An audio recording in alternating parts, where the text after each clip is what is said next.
Isu kedua negara kita, kita di Malaysia telah dikejutkan dengan krisis pentadbiran negara yang kita kenali sebagai government formation deadlock.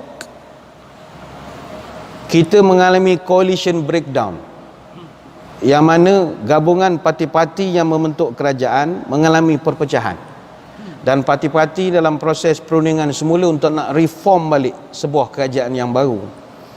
Cuma kita bersyukur kerana masyarakat kita bertenang dan tidak ada yang panik ketika melalui suasana itu.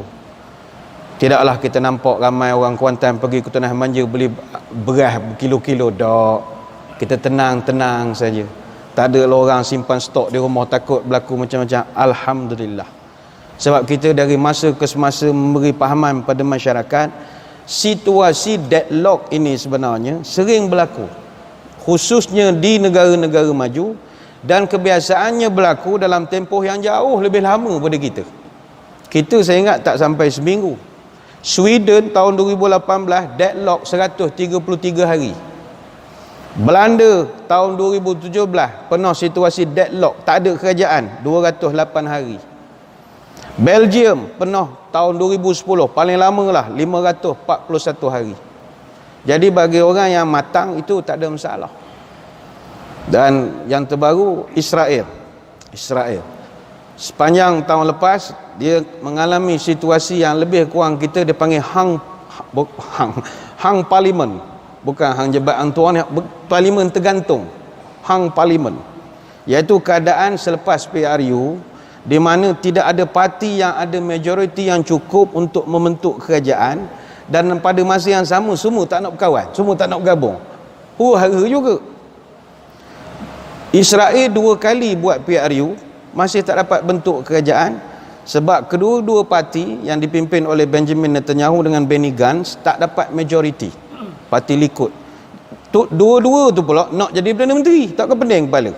Dua-dua tak cukup majoriti, dua-dua jadi Perdana Menteri, jadi kena buat PRU ketiga di Israel. Baru buat 2 hari bulan baru ni, hari Senin.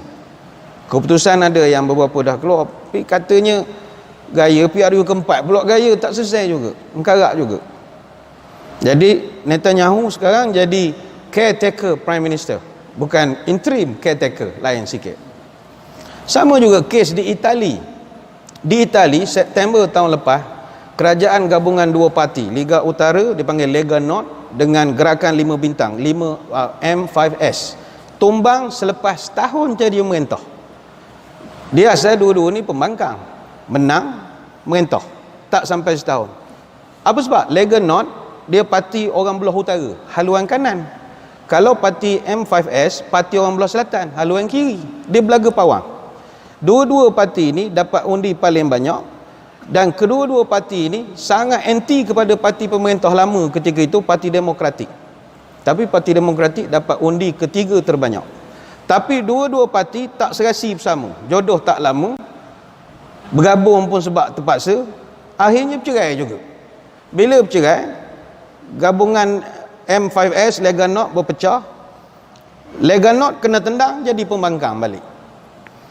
M5S ajak pula Parti Demokratik untuk buat parti gabungan dengan parti yang selama ini dia cemuh selama ini, dia marah kutuk selama ini, dia ajak pula berkawan. Sebab itu benda ini kita ingin terangkan pada masyarakat, bukan benda pelik, bukan benda pelik bagi kita yang melihat kepada senario seluruh dunia. Sebab itu kita bersyukur dalam konteks tanah air kita ada 2 tonggak dan 2 tunjang utama, iaitu ketua negara, head of state, dan juga para penjawat awam, civil servants yang begitu amanah dalam menjalankan tanggungjawab sesempurna mungkin. Sebab itu kalau di United Kingdom, penjawat awam ni dipanggil Her Majesty Most Loyal Servant. Penjawat awam dia bekerja dengan raja.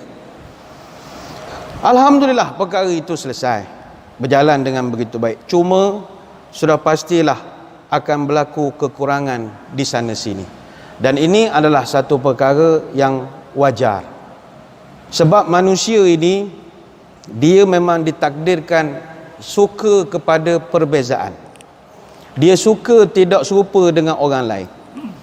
Cuma kita mengambil kesempatan memilih barisan pentadbiran ini hanyalah jihad kecil saja. Jihad yang lebih besar adalah jihad melawan hawa nafsu kita sendiri. Nafsu merasa kita lah hak paling baik, kita hak paling benar, kita lah hak paling suci, orang lain semuanya jahat. Ini nafsu, dan nafsu itu jauh lebih susah untuk kita nak hadapi. Sebab itu dalam Quran surah An-Najm ayat yang ke-32, Allah Ta'ala tak beri kita merasa kita paling baik sekali.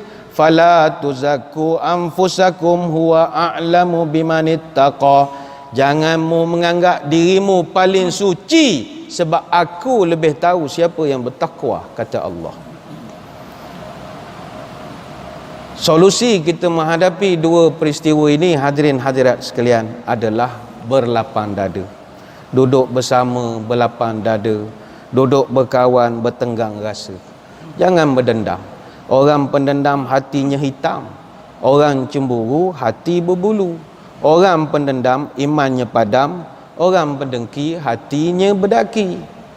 Kita